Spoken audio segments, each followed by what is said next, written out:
Cher Anis, je ne veux pas faire comme si on ne se connaissait pas, parce que ce serait mentir à notre public.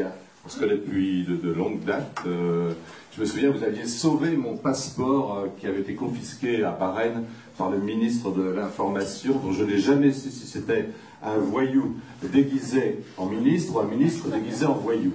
Ça peut aller ensemble. Ça peut aller ensemble. Voilà. Ça va même très souvent ensemble dans les régions où on sert. Bon, après, nous sommes croisés au Qatar, nous sommes croisés... Ah, vous avez été aussi vous avez essayé de vendre des armes à l'Arabie Saoudite. Pas du tout. Non, si, un petit peu quand même, dans le cadre d'un Sofresa. Alors donc, je ne sais plus si c'était des frégates ou... C'était des frégates dont on sait qu'aujourd'hui elles risquent de couler quelques ministres. Enfin, on ne sait pas si elles ont flotté, mais... Ils ne sont pas voyous. Bon, il y a eu l'Algérie, il y a eu la gendarmerie. D'ailleurs, quand vous aviez récupéré mon passeport, j'ai espéré que j'allais récupérer mes points de permis. Mais pas du tout. Ensuite, il y a eu Londres, ou avant il y a eu Londres. Enfin, il y a eu beaucoup d'endroits. Et pour finir... vous êtes passé... Ah, il y a eu Tony Blair, vous oubliez, vous étiez le conseiller politique de Tony Blair, voilà. Avec la réussite que l'on connaît, voilà. Donc ça a fort bien marché, Tony Blair. Moi, je me souviens qu'il avait il occupait une aile entière d'un hôtel je t'invitais à American Colony. Déjeuner quand même. C'est vrai. Il y avait, je reconnais. Bon, et puis, finalement, vous êtes maintenant le représentant de l'Union européenne à Damas, basé à Beyrouth. Vous me dites si je m'arrête, si je me trompe. Non. Et juste, j'ai une première question à vous demander. Est-ce que ça sert à quelque chose d'avoir une délégation de l'Union européenne à Damas, basée à Beyrouth? Écoute, moi je vais parler, je pense que, y compris les gens, j'ai la voix qui porte assez, j'aime pas du tout parler avec le microphone, ça donne l'impression que c'est sérieux, alors que ça ne l'est pas. Et si vraiment je veux partager avec vous vraiment les choses comme je les sens. Le propre avec ce parcours, tu me l'as rappelé, à quel point il est long et semé de, non pas de réussite, mais de semi-échec partout. Que ce soit la guerre du Golfe, que ce soit la libération de Koweït, que ce soit le printemps arabe le début du printemps arabe au Yémen. J'avais oublié le Yémen, voilà. Et aussi le processus de paix, deuxième intifada, tout ça est un peu dans le le la conseiller culturelle aussi à Jérusalem. Ah oui, ça c'était différent ça. Mais notre travail est vraiment à la fois frustrant, en ce sens que on œuvre pour essayer de rapprocher les points de vue, pour essayer de faire avancer les choses, mais que il y a tellement d'enjeux dont on est, je dirais, on maîtrise qu'un de ces enjeux, on veut être le lien pour essayer de faire avancer les choses, et après, rétrospectivement, comme tu viens de le faire, évidemment, c'est beaucoup de, non pas d'échecs, mais d'impasses, puisqu'il y a des choses qui continuent, mais il n'en demeure pas moins que même aujourd'hui, même dans la position de l'Union européenne, et qui est très frustrant, parce qu'évidemment on est divisé au sein de l'Union européenne, on continue à assurer une présence qui, à mes yeux, c'est le propre du travail diplomatique. Ça veut dire que l'erreur est toujours de fermer les portes, de fermer les points de contact, quelles que soient les conditions. Donc là aussi, quels que soient les dangers et les risques physiques que l'on prend aujourd'hui quand on va à Damas, quelles que soient les contraintes, parce que les échanges sont très très durs avec les autorités officielles, qui nous reprochent un certain nombre de positions assez dogmatiques, moralisantes, et qui ne tiennent pas compte de l'évolution de la situation. Moi, je suis obligé de leur rappeler le droit humanitaire international, les principes de base qu'il faut qu'ils mettent en œuvre. Et donc l'échange est assez, j'aime pas le mot viril, mais assez musclé. On est dans le dur. Et je pense que ça serait une erreur si on ne le faisait pas. On est parmi les derniers à le faire, mais contrairement à ce qu'on pense, quand nous avons été relocalisés à Beyrouth, c'était véritablement pour une question de sécurité. Le dernier trimestre de 2012, les mortiers tombaient à 100-150 mètres de nos bureaux et on n'avait aucun moyen de se protéger, de se prémunir de ce genre de choses. Aujourd'hui, c'est beaucoup moins, mais on a eu raison de ne pas fermer la porte comme d'autres États membres et qui ont aujourd'hui beaucoup de mal à la fois à avoir des informations de ce qui se passe sur le terrain et de pouvoir continuer ce dialogue dur, mais qui est nécessaire parce qu'il est indispensable à la fois rappeler les principes de base qui nous animent, qui animent nos diplomaties occidentales, qui animent notre façon de regarder la façon dont cette crise est gérée, mais surtout essayer de jouer un rôle avec d'autres acteurs. Aujourd'hui, nous avons de Mistura, j'en parlerai un peu plus loin après de mon intervention, et aussi de ce qui se passe sur le plan politique. Donc, si tu veux bien, je voudrais simplement, très rapidement, avant de répondre à tes questions, faire une présentation très rapide en 3 points. Où est-ce qu'on était l'année dernière? Où est-ce que nous sommes aujourd'hui? Et vers quoi on va? Juste un tout petit point avant. Est-ce que la fermeture de l'ambassade de France, je pense que c'était une bonne ou une mauvaise chose? Une mauvaise chose. Ça, la réponse est directement, c'est on ne ferme pas une porte. Parce qu'on s'interdit à partir de ce moment-là et de jouer un rôle, quelles que soient les motivations, et de jouer un rôle et de pouvoir contribuer, même de façon minime, à la solution des problèmes. Et on se met automatiquement, c'est la politique de la chaise vide de Gaulle, on est en tort si on n'est pas là. Donc, si tu permets, je vais revenir les 3 points. Où on était l'année dernière? L'année dernière, au mois de décembre, on parlait de Genève 2. Les paramètres de Genève 2, on espérait que quelque chose allait en sortir, et il y avait un véritable espoir que quelque chose sorte de cet attelage relativement invraisemblable entre une équipe qui était au pouvoir, qui n'était pas menacée elle-même, l'équipe de Moallem qui dirigeait la délégation syrienne, et l'équipe de Jarba de la coalition, qui n'avait pas d'expérience et qui était venu de façon désordonnée, sans avoir un agenda crédible de ce qu'il voulait, à part il faut que le régime parte. Qu'est-ce qu'on fait après? Comment on fait? Ça, il n'y avait rien. Et malgré la persévérance de M. Brahimi, pour lequel j'ai énormément de respect et qui a vraiment fait un louable travail, parce que de persévérance, toutes les difficultés qu'on lui a mises, je dirais Genève 2 lui a été imposée par les Américains, par les Russes, plutôt que parce qu'il a estimé que le temps était venu de faire quelque chose. L'affaire n'était pas mûre entre les deux parties. Il a fait 2 tentatives et au mois de mai, il a démissionné. Son chef d'équipe, Mortal Lamani, qui était aussi quelqu'un de très bien, a démissionné aussi, et nous sommes rentrés dans cette phase de vide entre mai-juin 2014 et septembre 2014 avec M. de Mistura, nouvel envoyé. Mais, chose intéressante par rapport à son prédécesseur, le prédécesseur était mandaté par la Ligue arabe et par les Nations Unies, et il avait pour mandat de mettre en œuvre une décision qui avait été prise dès juin 2012. Monsieur de Mistura arrive avec un mandat différent, il arrive sans la Ligue arabe déjà pour commencer. Deuxièmement, il est l'émissaire du secrétaire général des Nations Unies, et non plus des Nations Unies. Donc ça peut vous sembler sémantique, c'est des petits détails, mais qui changent complètement la nature de l'approche. Évidemment, il ne peut pas ne pas rappeler qu'il est mandaté pour mettre en œuvre les accords, les principes de Genève 1, mais en réalité, sa mission première aujourd'hui, il l'a annoncé d'emblée au mois de septembre à l'Assemblée générale, il a dit qu'il s'agit d'engager une désescalade de la violence, parce qu'on est en train d'atteindre des horreurs que personne n'aurait pu imaginer.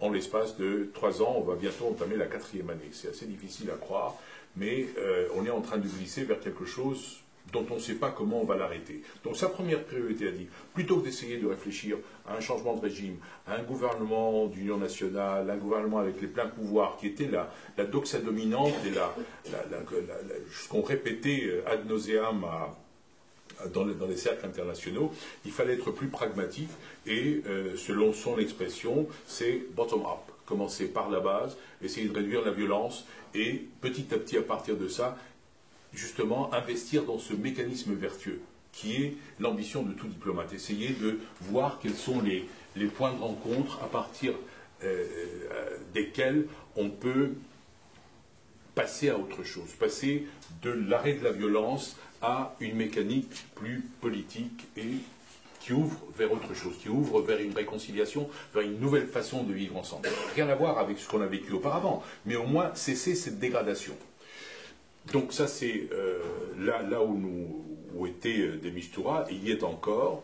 Pour le moment, il a fait 2 visites en Syrie, il est allé sur le terrain, ce qui est une bonne chose, ce que M. Brahimi n'a jamais fait auparavant. Et il a envoyé son adjoint, Ramzi, qui est rentré de Damas hier, et qui a fait les premières propositions de quel est le contenu de ce plan de réduction de violence à Alep, de ce freeze, gel, des combats à Alep. Pour le moment, les Syriens ont dit on va étudier vos propositions et on reviendra vers vous avec des questions et des demandes de précision. Je pense que personne ne croyait qu'il était capable de donner un résultat très rapidement, mais au moins le dialogue est engagé sur quelque chose de relativement précis. Un des blocages de Genève 2 était qu'il fallait impérativement, dans le discours officiel des deux délégations, du moins de la délégation surtout de l'opposition, c'était qu'il fallait qu'à terme le président parte. Et c'était quelque chose qui était totalement inacceptable pour la délégation du régime. Et maintenant, on ne parle plus de ça. On parle essentiellement comment on va faire pour baisser la tension et à partir de là, essayer de construire quelque chose sur le plan politique. Et il se garde toujours de dire, je commence par le plus difficile, c'est le gel d'Alep, parce que les combats durent de façon permanente maintenant, le siège ou les combats durent depuis juillet 2012. Ça fait plus de 2 ans et demi que la situation ne fait que se dégrader. Alors on revient à Alep, patrimoine de l'humanité, ville qui habitait depuis 15 000 ans et tout le reste, mais parce que c'est quelque chose de très symbolique et très fort. Donc pour lui, c'est la priorité d'essayer d'engager une désescalade de la violence pour pouvoir à partir de là reconstruire quelque chose de nouveau. Donc on est dans cette phase-là aujourd'hui. Là je vous dis d'où on vient, où on est maintenant. Qu'est-ce qu'on peut espérer? Évidemment, j'ai souvenir aussi qu'au mois de décembre 2012, tout le monde préconisait l'échec de Genève 2. Évidemment, de temps en temps, on aimerait bien se tromper quand on préconise ce genre de choses, et on peut faire la même chose aujourd'hui. Mais quelle est l'alternative à ça? Il n'y en a pas d'autre. Il n'y en a pas d'autre, et on est à la veille de l'hiver maintenant. Les conditions de vie de plus de la moitié de la population syrienne sont absolument épouvantables, que ce soit dans les camps de réfugiés, ou que ce soit les gens qui sont déplacés de l'intérieur. Il n'en demeure pas moins, juste une dernière petite parenthèse, puis après, parce que je répondrai à tes questions, il n'en demeure pas moins que quand je fais ces descriptions de la situation, évidemment, je ne diminue en rien les horreurs qui sont commises par le régime. Les bombardements avec des barils de TNT, les arrestations arbitraires, les disparitions, et le fait aussi que, aujourd'hui, dans ce paysage-là, on ne peut pas. Et là, je reprendrai après, je prendrai d'autres questions et je reviendrai là-dessus parce que je pense que ça mérite un éclairage spécifique, c'est l'émergence de Daesh. C'est l'émergence d'un mouvement sur un territoire qui n'est plus du tout comme l'était Al-Qaïda auparavant, avec une population, un territoire, avec un armement sophistiqué, avec des moyens financiers pour continuer à préserver sa capacité, et qui, ils n'ont plus pour ambition le changement de régime à Damas. Ils ont des objectifs religieux qui sont tout à fait différents que le changement de régime. C'est pour ça que j'ai fait volontairement où on est sur la négociation politique de la transition en Syrie, ou du moins l'affaiblissement, la diminution de la violence en Syrie, et l'autre est une problématique complètement différente. Oui, juste à propos de la désescalade à Alep, il y a eu une première tentative auparavant de désescalade à Homs. Oui. Mais est-ce qu'on peut dire qu'elle a marché? Non. Non, non. Alors pourquoi marcherait-elle à Alep puisqu'elle n'a pas marché à Homs? Parce que il y a 1 an de différence entre les deux et on a tiré les conclusions du fait qu'elle n'a pas marché à Homs. Et une des raisons, une des explications du renforcement de Daesh aussi, il faut la situer sur le plan chronologique. Homs s'est déroulé au mois de mai. Il y a eu à peu près 2500 combattants armés qui ont quitté Homs, dont certains sont allés rejoindre Jabhat al-Nusra et sont allés rejoindre Daesh. Bon, c'est pas un hasard, il y a une mécanique. Aujourd'hui, ce qu'il voudrait de Mistura, c'est ne pas prendre Alep, parce que quand on parle d'Alep, c'est à la fois la vieille ville et toute la banlieue d'Alep. Et c'est trop gros, personne ne pourra le réussir à le faire en ce moment. Donc lui, ce qu'il voudrait, c'est commencer par saucissonner. Quand vous ne pouvez pas prendre tout le morceau, vous commencez par des bouts. Mais la difficulté majeure va venir de ce qu'il va falloir qu'il y ait des observateurs sur le terrain. Et là encore, on revient. Les observateurs sur le terrain, on l'a vu en mai-juin 2012, quand ils se sont fait tirer dessus à l'époque de Kofi Annan. Et on est loin. Le conflit était tout à fait beaucoup plus gérable à l'époque. On n'a pas réussi à le gérer. Mais ce n'est pas parce qu'on n'a pas réussi à le gérer à ce moment-là que ça ne s'impose pas plus de façon beaucoup plus forte aujourd'hui.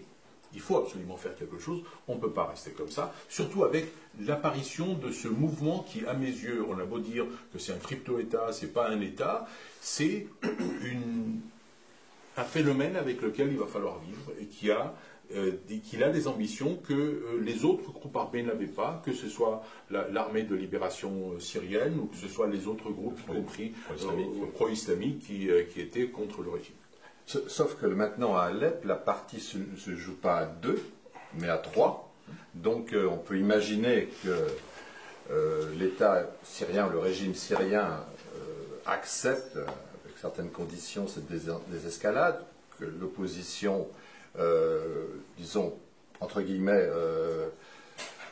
normale, moi je ne veux pas dire grand-chose, mais j'en ai pas d'autre en ce moment, accepte aussi, mais jamais la formation la plus extrémiste, Daesh, l'État islamique, et même finalement son autre pendant, le Front al-Nosra, l'accepte également. Donc, à partir du moment où il y aura une des 3 parties qui ne cessera pas le combat, on ne voit pas trop comment ça pourra se mettre en place.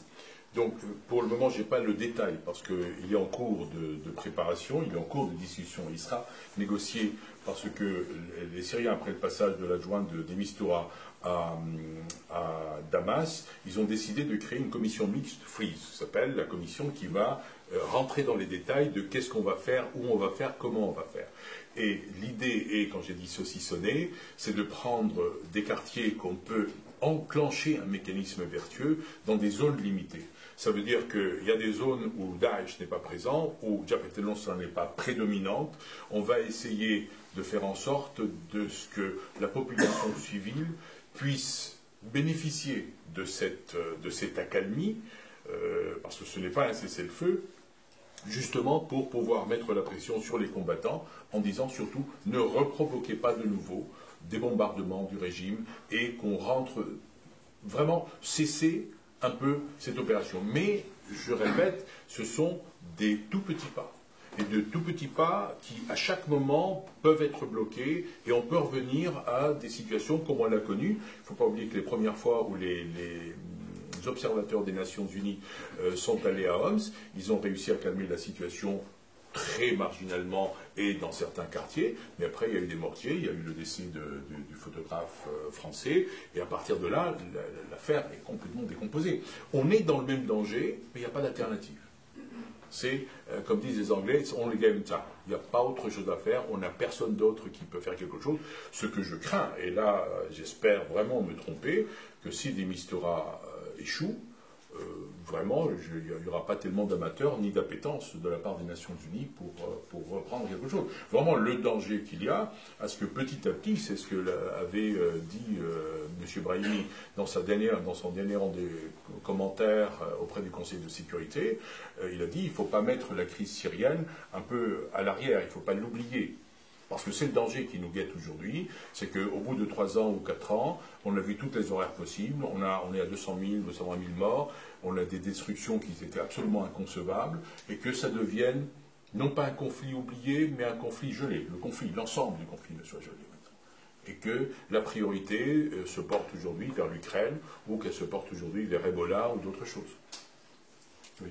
Juste pendant, comme vous êtes un observateur sur le terrain, dites-nous un petit peu si l'impression qu'on avait que le régime gagnait quand même militairement du terrain sur les autres fronts, je ne parle plus cette fois d'Alep, se confirme, puisqu'on en a vu cette semaine même le front al-Nosra prendre 2 bases dans la province de Deir el-Zor, dont une base importante, et qu'il y ait sa prise assez facile. Pardon. Deir el-Zor n'est pas tombé. On l'avait donné comme... Oui, absolument. Est-ce qu'on peut rester encore un peu sur Mistura? Ah, mais bien sûr, mais après Anis reviendra. Non. Juste, faites-nous un petit peu le point de la situation militaire. Donc, le point de la situation militaire, ce qu'on observe depuis à peu près plus d'1 an maintenant, il n'y a plus de gros mouvements de troupes. Il n'y a plus de nouveaux fronts. Les fronts sont stabilisés. On essaie de grignoter ici ou là quelques petits points, sécuriser des zones, Kalamoun, la frontière sud avec la Jordanie, plus ou moins bien. Et la difficulté vient de ce que le régime n'a plus les moyens militaires aujourd'hui de faire ce qu'il a pu faire les premières années. Ça veut dire que l'armée est épuisée. C'est une armée qui diminue en nombre d'effectifs.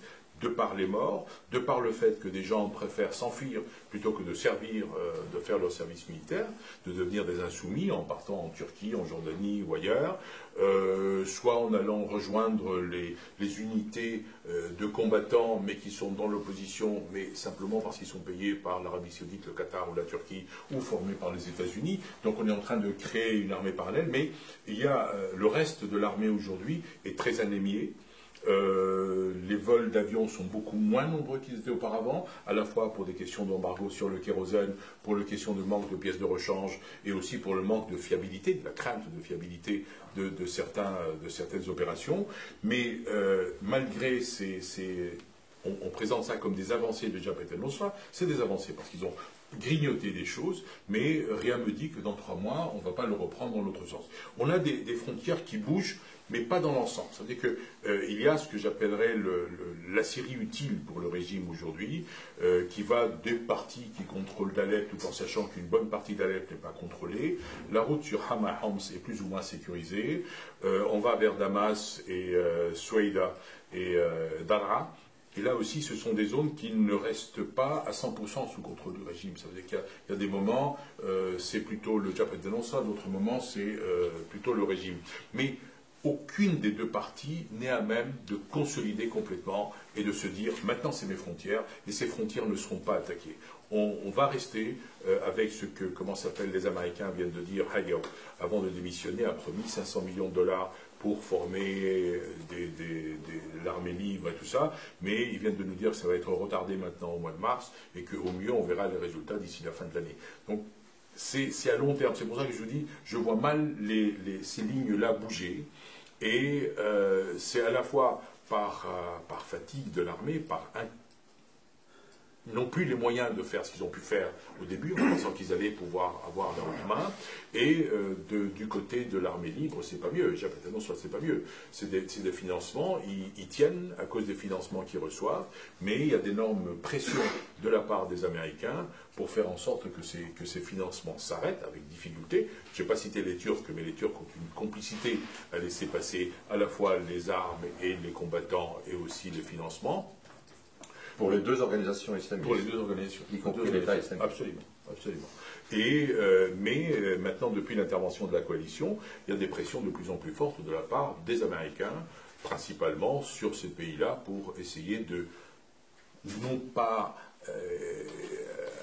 annuler complètement, parce que c'est des États, l'Arabie Saoudite et le Qatar, ce ne sont pas nécessairement des administrations qui financent, c'est parfois des individus et qui engendrent des conséquences énormes, à la fois pour les combattants, et qui aussi commencent à s'apercevoir que leur combat leur a été volé. Leur combat, ceux qui ont commencé avec l'armée libre, ils pensaient vraiment changer le régime, et ils pensaient vraiment qu'ils se sont armés pour se défendre, et là maintenant ils s'aperçoivent que le conflit est devenu un conflit régional, où les acteurs n'ont plus en axe principal, en objectif principal, le changement du régime et la réinstauration d'un régime plus égalitaire, état de droit, égalité, toutes ces notions-là. C'est un peu comme si ça avait disparu de leur horizon. Et au sein de la rébellion, est-ce que la composition change également? Est-ce que les lignes, justement, entre les forces, disons, l'armée syrienne libre, le front islamique qui est plus ou moins lié à l'armée syrienne libre, et puis de l'autre côté les formations les plus radicales qu'on a mentionnées auparavant, est-ce que les uns gagnent par rapport aux autres? Est-ce qu'une stabilisation, là encore, des lignes ou des fronts Non, là, la difficulté vient surtout de l'armée libre, mais là aussi, quand je parle de l'armée libre, c'est un conglomérat, c'est une composition nébuleuse extrêmement difficile à cerner, et qui, elle, varie, hélas, en fonction des financements qu'ils reçoivent, de la qualité d'armement qu'ils reçoivent, mais aussi du fait qu'ils sont extrêmement divisés et ils contrôlent de moins en moins d'espace qui a été grignoté par les Jabhat el-Nusra. Mais surtout, la difficulté vient aujourd'hui aussi du fait que si de Mistura veut essayer de trouver une solution, c'est auprès du maillon le plus faible qui est l'armée libre, et qui est vraiment ces groupuscules plus ou moins djihadistes, mais sans être aussi radicaux que Jabhat el-Nusra et Daesh, pour essayer de les amadouer, de les faire venir à ce qu'il y ait un avantage à arrêter, à cesser les combats. Mais eux-mêmes vous disent, quand on est en contact avec eux, ils vous disent que dès lors qu'ils vont essayer d'accepter le principe, automatiquement vous allez avoir des gens qui sont dans leurs troupes, qui vont aller rejoindre Jafet el-Nusra et les autres. Parce que c'est une radicalisation qui est la conséquence d'une cessation des combats, puisqu'ils n'auront rien d'autre à faire. C'est ça la dérive, la difficulté aujourd'hui. Mais on est, là je vous parle de ça, on est vraiment en amont, hein. On est en train de définir un peu le cadre et les conditions dans lesquelles ça va se passer. Il faudra absolument une résolution du Conseil de sécurité, et je pense qu'on risque de revenir au blocage qu'il y a eu au Conseil de sécurité entre le risque, est-ce que c'est les observateurs avec mandat chapitre 7 ou pas chapitre 7? Oui. Là, on réservera une demi-heure à la fin, je crois que c'est mieux ainsi, pour toutes les questions. Hein. Évidemment, je vois déjà qu'il y en a, donc je réserverai même peut-être un peu plus. 3 quarts d'heure. 3 quarts d'heure, oui, absolument. 3 quarts d'heure. Bon.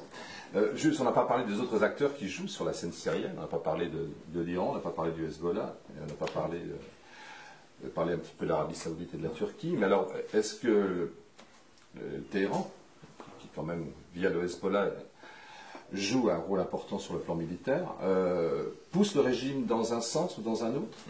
Alors, pour les acteurs exogènes, je sais pas le mot, ça fait pompeux, mais il y a des Tchétchènes aujourd'hui, il y a des Pakistanais, il y a des gens de je ne sais pas combien de nationalités qui combattent en Syrie aux côtés de l'opposition. Il y a de la même façon des Irakiens, des Iraniens, des Hezbollah, des Libanais qui combattent aux côtés du régime. C'est évident, et il sera plus facile de faire de la pression sur, je dirais, l'Irak ou l'Iran, ou que eux trouvent un intérêt à retirer ces troupes, mais ce n'est pas eux qui font la différence. Parce que ce sont des troupes combattantes qui participent à la consolidation d'un statu quo militaire.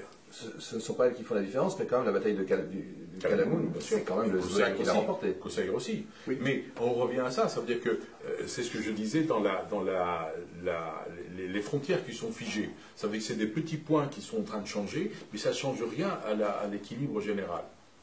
Et ces troupes-là, on a dit à un moment donné, quand il y a eu les attaques de Daesh en Irak, à Moussoul, que les Irakiens allaient retirer leurs troupes. Ça ne s'est pas traduit dans les faits. Et je reviens, on a dit la même chose sur l'Iran, quand il y a eu des pressions, comme quoi on allait retirer des troupes iraniennes des passes d'Aran qui étaient en Irak, en Syrie, ça ne s'est pas matérialisé. Mais ce que je vois, moi, beaucoup plus que sur les individus sur le terrain, parce qu'un des paradoxes, on vient de parler de l'Iran, quand on est à Damas, on ne voit pas les Iraniens. Ils ne sont pas présents, ils ne sont pas ni dans les administrations, y compris en ville, on les voit peu. Ils sont vers Saïda Zainab, mais comme je ne peux pas aller pour des raisons de sécurité, je ne les vois pas. Mais en ville, ils ne sont pas omniprésents. Mais par contre, on sait, mes contacts avec l'ambassadeur ou l'ambassade d'Iran, je sais qu'ils sont extrêmement, par les informations qu'on échange, ils sont extrêmement dans le détail de ce qui se passe sur le terrain. Sur le matière de combat, les Iraniens et les Russes. Mais les Russes, c'est à travers les experts militaires qui sont présents un peu partout dans le pays. Mais je reviens toujours sur la dimension politique. Deux choses qui sont passées ces deux derniers mois. Il y a eu pour la première fois un entretien entre Moallem, le ministre des Affaires étrangères, et le président Poutine à Sochi. Ça ne s'est pas produit les 3 dernières années. Et ce Moallem est allé en Iran il n'y a pas longtemps, et le Premier ministre vient d'y aller. On dit à Damas, qui était il y a 10 jours, que le président Assad pourrait aller en janvier à Moscou. Donc ça serait une première. Pardon? À Moscou, pas à Mossoul. Et, pas encore. Et donc quelque part, ces pays-là cherchent à renforcer à la fois leur contrôle, mais leur soutien en même temps. C'est vrai que le Premier ministre vient de rentrer d'Iran, Khalki, et il a obtenu une ligne de crédit de 800 millions de dollars. Donc c'est énorme pour le régime, parce que ça va pallier à des carences de plus en plus difficiles à gérer, par une économie complètement paupérisée. Personne n'est capable de vous dire aujourd'hui combien il y a de dollars dans les réserves de la Banque centrale. On sait que le dollar a pris 4 fois ou 5 fois son prix par rapport à ce qui était il y a 2 ans. Quand nous avons quitté en décembre 2012, l'euro s'est changé contre 200 livres syriennes. Maintenant, il a 240 livres, 230 ou 240 livres. Mais quand on va dans le marché, les produits, il y a encore des produits, il n'y a pas de pénurie, il n'y a pas évidemment du gaz, de l'eau, de l'électricité, du mazout qui est très important. Les prix flambent. Je ne sais pas comment les gens survivent. Je ne sais pas quelle est la correspondance entre les salaires et le coût de la vie, mais la population n'a pas d'alternative. Je ne vois pas, au bout de 3 ans, une population qui a été soumise à des privations, à des arrestations, à tous les traitements les plus ignobles que vous puissiez imaginer, aujourd'hui se soulever. Les augmentations de pain, de sucre, de farine qu'il y a pu avoir ailleurs et qui ont provoqué des manifestations, y compris au Yémen il n'y a pas longtemps sur l'essence pour les voitures, je ne le vois pas se produire parce que le danger serait trop grand, y compris pour le régime, sans intérêt particulier. Le régime est aujourd'hui en train de colmater ce qu'il peut, et il est évidemment affaibli, il est en phase d'attrition, mais c'est une attrition qui peut être très longue. Donc on n'a pas, à court terme, quoi que ce soit qui vous permette de dire la situation va s'améliorer, sous quelque forme que ce soit. Mais un régime qui dépend autant de ces 2 principaux parrains, est-ce qu'il peut, à plus ou moins longue échéance, il semble quand même condamné, peut-être pas le régime lui-même, mais en tout cas la personne de Bachar el-Assad. Oui, je ne sais pas si des régimes dans cette situation-là réfléchissent à long terme. On réfléchit de la survie. Même mes propres analyses, moi, c'est 2 mois, 2 mois et demi. Après, c'est café du commerce. Parce que vraiment, et je vous dis ce que je vois, mais j'ai des contacts avec des officiels à un certain niveau, je ne peux pas aller très haut. J'ai des contacts avec des différents milieux, que ce soit les organisations internationales, organisations non gouvernementales internationales, les Nations Unies, la Croix-Rouge, le Croissant-Rouge syrien, des hommes d'affaires, ceux qui restent d'opposition ou de société civile. Je dis ceux qui restent d'opposition civile parce que il y a de moins en moins, et y compris l'opposition extérieure, regardait avec un certain dédain ce qu'on appelait l'opposition intérieure, mais même il n'y a plus d'espace pour l'opposition intérieure. Il y a 15 jours, je dînais avec, non un peu plus, un mois, je dînais avec Louaï Hussein un lundi et il a été arrêté mercredi. Et il était... Non, pas du tout. C'est gentil. Mais je me souviens, je lui ai dit, mais tu as écrit un article très fort, très critique du président, est-ce que tu ne penses pas que tu te mets en danger et tout?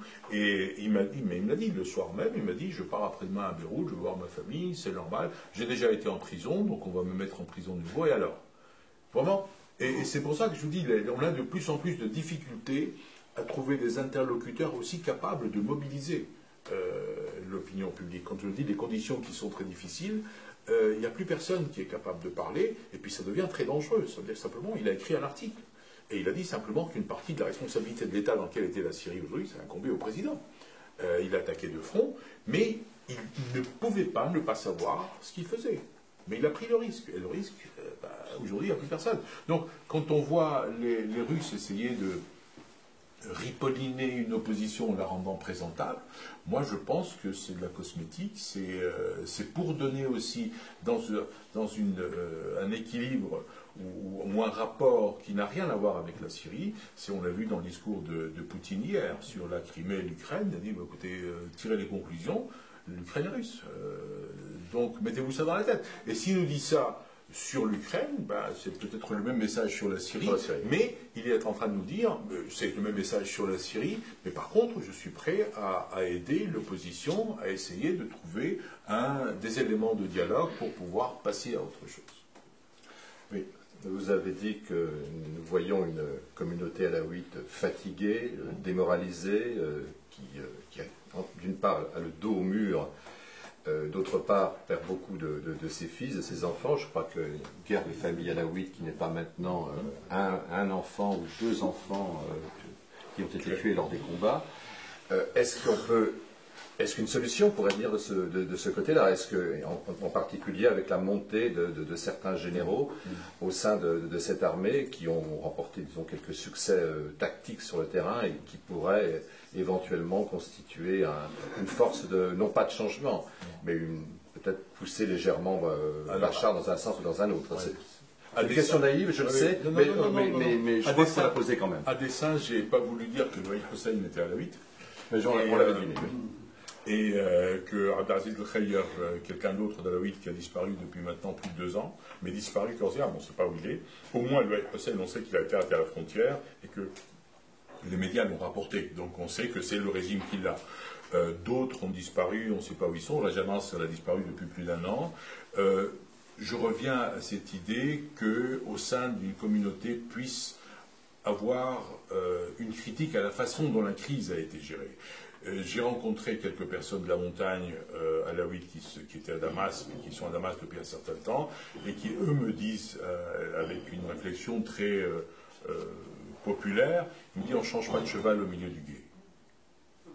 Et qu'en réalité, ça serait plus dangereux aujourd'hui si ce qui reste de façade d'unité de la communauté alaouite derrière le président s'effritait, ils seraient les premiers à en payer le prix, parce qu'ils savent très bien qu'est-ce qui les attend. Que ce soit Daesh, que ce soit Jabhat al-Nusra, que ce soit qui que ce soit. Et quand je parle aussi de la minorité alaouite, on était chez le patriarche grec orthodoxe il n'y a pas longtemps, et qui m'a dit formellement, écoutez, vous Européens, arrêtez de parler des minorités chrétiennes. Parce que plus vous parlez de ça, plus vous ne faites que renforcer le discours de Jabhat al-Nusra et de Daesh, comme quoi c'est une croisade contre l'islam. Pourquoi singulariser les chrétiens? Parce que vous nous mettez en porte-à-faux. On souffre comme les autres Syriens. On n'est pas mieux traité ni moins bien traité, et on ne sera pas mieux traité le lendemain. On a énormément de critiques à faire sur ce régime et sur la façon dont il a eu de gérer la crise, mais aujourd'hui, dans l'état où nous sommes, c'est la pire des situations qu'il y aurait à ce que nous-mêmes nous soulevions, nous critiquions, parce qu'il n'y a pas d'espace pour ça.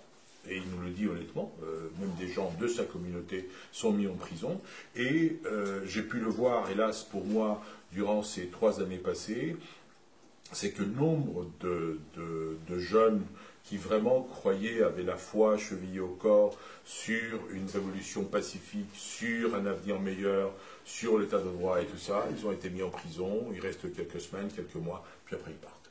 Ils partent parce que la crise est devenue plus grande qu'eux, ils jettent l'éponge. Ils veulent survivre, et aujourd'hui on les trouve en Turquie, en Allemagne, ailleurs. Donc c'est aussi une anémie, on parlait du régime, de la capacité du régime à contrôler, mais il y a aussi une anémie de la société civile. Il y a plus, je ne veux pas dire plus personne parce que ce serait désespérant, mais il y a moins de capacité à mobiliser des gens pour aller manifester, y compris quand on a pu le voir tout au début de la crise, où c'était parfois 5 000 ou 10 000 personnes, mais de façon coordonnée, avec les mêmes mots d'ordre, avec les mêmes moments que ça se passait. Aujourd'hui, ça, on ne l'a plus vu depuis plus de 2 ans. Oui. Et il nous reste encore 5-10 minutes avant de passer aux questions. J'ai juste une question qui nous préoccupe beaucoup. Y a-t-il une alliance de facto entre le Front al-Nusra et l'État islamique? Et d'abord l'État islamique, et ensuite... C'est de la spéculation.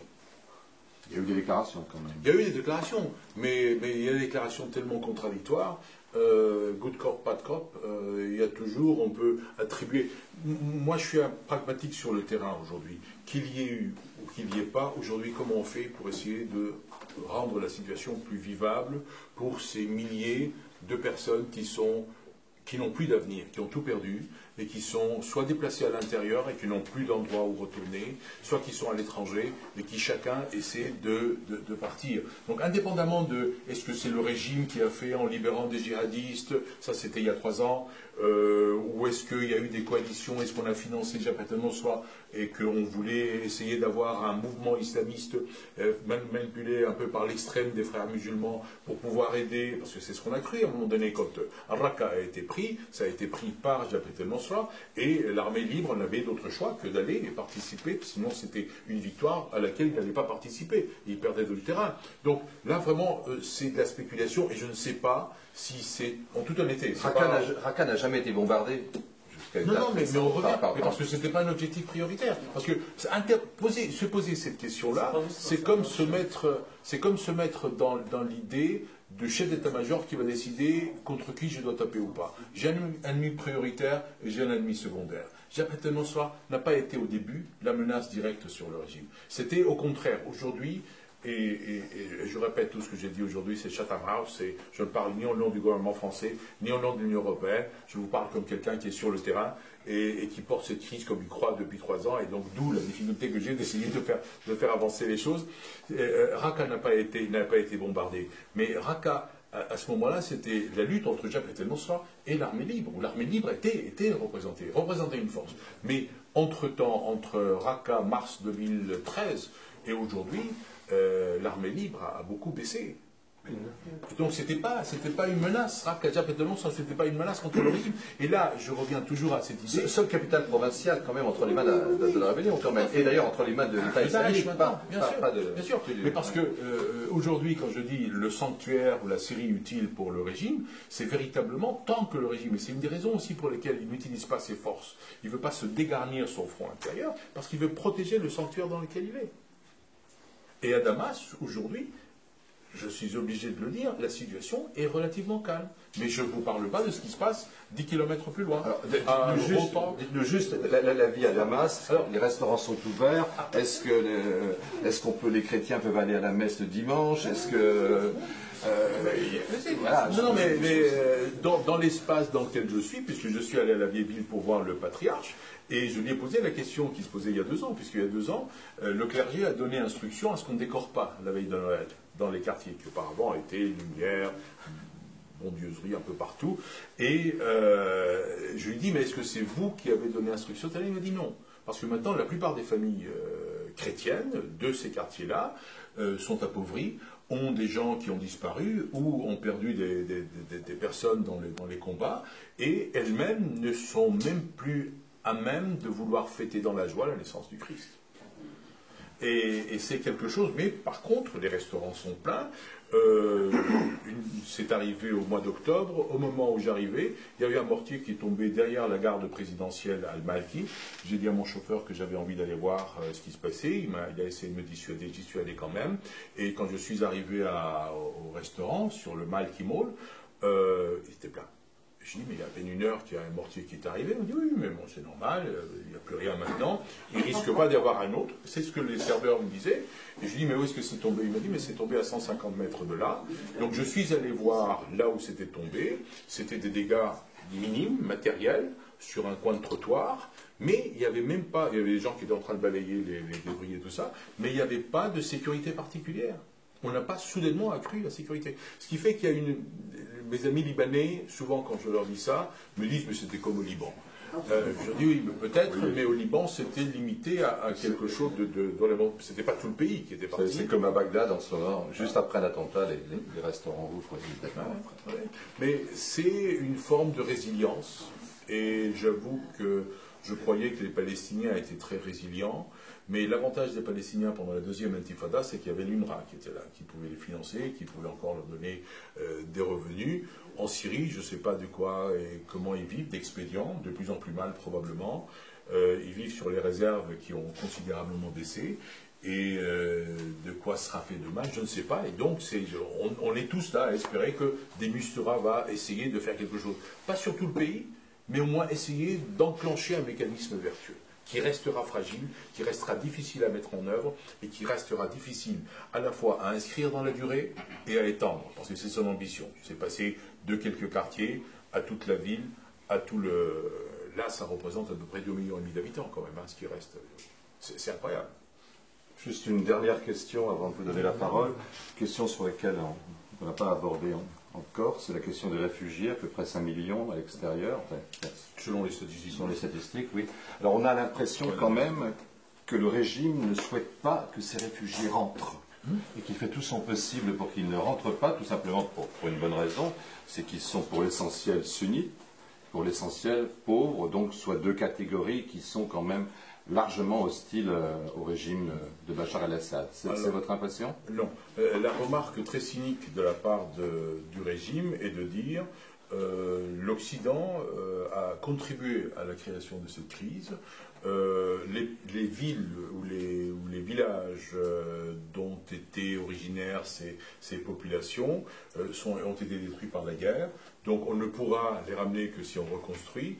Mais en réalité, ce qu'il y a, c'est que tout ce qui faisait l'originalité du tissu social, de la relation sociale syrienne, je crains, a disparu à jamais, et il sera très difficile à reconstruire avec ce qui reste du nombre de morts, des souffrances qui ont été vécues par les différentes populations, et que le moment venu, quand il s'agira de reconstruire, après une solution de la Syrie à laquelle tous on aspire, je crains que le monde occidental ne soit pas à même d'aligner les fonds nécessaires. On n'a pas un plan Marshall pour l'après. On a ESCOA qui nous dit que la crise a coûté déjà 60 milliards de dollars. Combien il faudra qu'on mette dessus pour reconstruire? Je ne suis pas sûr que, vu l'état de nos économies, on soit à la hauteur du défi qu'on aura à affronter dans les années à venir. Mais c'est là. 3 000 milliards pour la guerre en Afghanistan, par exemple. Oui, mais là, on les avait, et là, il y avait un but politique. Pour la seule armée américaine. Oui, bien sûr. Mais l'Irak, c'est la même chose. Mais là encore, la comparaison n'est pas raison. Il est clair depuis le début de cette crise que les Américains, sous Obama, ne veulent pas intervenir militairement en Syrie. On a essayé de les forcer avec le chimique à l'été 2013. On n'a pas réussi. Là, on réessaye d'autre façon. C'est qui Certaines puissances qui avaient envie de vouloir s'aligner sur la position des Américains et qui se sont trouvés à la fois devoir admettre qu'ils n'avaient pas les moyens de leur politique. Je ne cite personne. Merci Anis. Je vous donne la parole. Vous avez un micro au fond de la salle.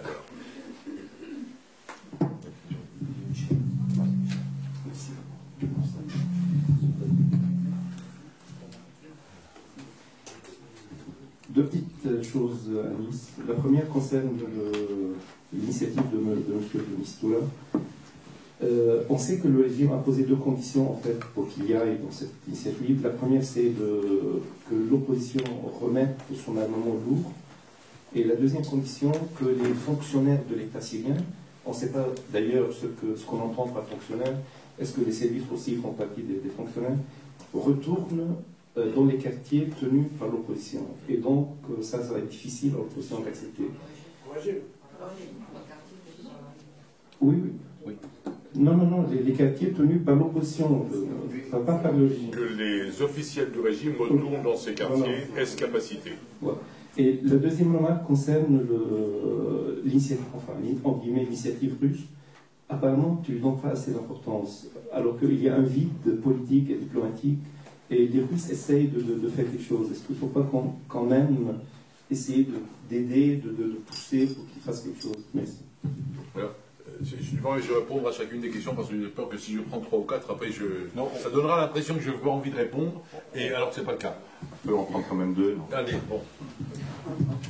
Moi j'avais une autre question sur la coalition nationale syrienne qui a été reconnue comme le représentant unique du peuple syrien par la France, par les Européens.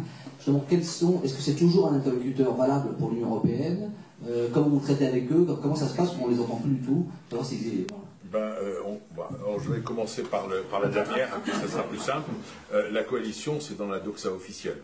Ça veut dire que dans la dernière déclaration de ministre des Affaires étrangères lundi dernier, on dit, mais on parle cette fois-ci des oppositions. C'est pas la seule. C'est eux et les autres, et on dit tous les interlocuteurs pouvant contribuer à la solution de la crise. Okay. Donc on a étendu, mais sans nous renier quelque part. Mais en réalité, il n'y a pas longtemps, le nouveau président de la coalition a été reçu par le secrétaire général de mon service et on échange avec eux pour essayer de savoir qu'est-ce qu'ils pensent du plan de Mistura, du plan de Mais c'est un interlocuteur, mais il est en train de devenir, là je reboucle avec l'initiative russe, c'est en train de devenir un interlocuteur comme un autre. C'est pour ça que j'ai utilisé l'expression ripolliner ce qu'on avait d'opposition intérieure pour essayer de les rendre représentables et acceptables et qu'on ne mange pas notre chapeau publiquement. Que ce ne soit pas tout honte bu qu'on en revienne à là. Mais pour la question de la démarche politique russe, oui, mais on n'a pas d'autre choix que les soutenir. Le scepticisme est la plus facile des philosophies. On l'a dit pour Brahimi, on le dit maintenant pour le Freeze, de Mistura. On peut dire la même chose, mais c'est la seule chose qu'il y a sur la table. Est-ce que Anis, tu peux nous dire en quoi ça consiste exactement? Parce qu'on a quelques idées dessus. Alors, l'initiative russe, de ce que m'a dit l'ambassadeur sortant, c'est une... Azamov, qui est à Moscou, mais qui quitte à la fin de l'année. Il vient d'un échange entre Kerry Lavrov et Obama et Poutine à Pékin. Il y avait une réunion de je ne sais pas quel organisme de l'Asie auquel participent les États-Unis. Et l'idée était vous, Américains, vous avez essayé de constituer une opposition à Genève. Ça n'a pas abouti. Laissez-nous au moins essayer de vous proposer quelque chose d'autre. Et donc c'était une sorte de division du travail, et les Américains ont dit pourquoi pas, essayer de faire quelque chose. Ça se passait au mois de septembre. Au mois d'octobre, il y a une délégation avec Muaz al-Khatib qui est allée pour la première fois. Et donc à partir de ce moment-là, j'ai l'impression que c'est devenu cette initiative sur la réactivation du chemin de la démarche politique, elle est venue à la demande de Poutine.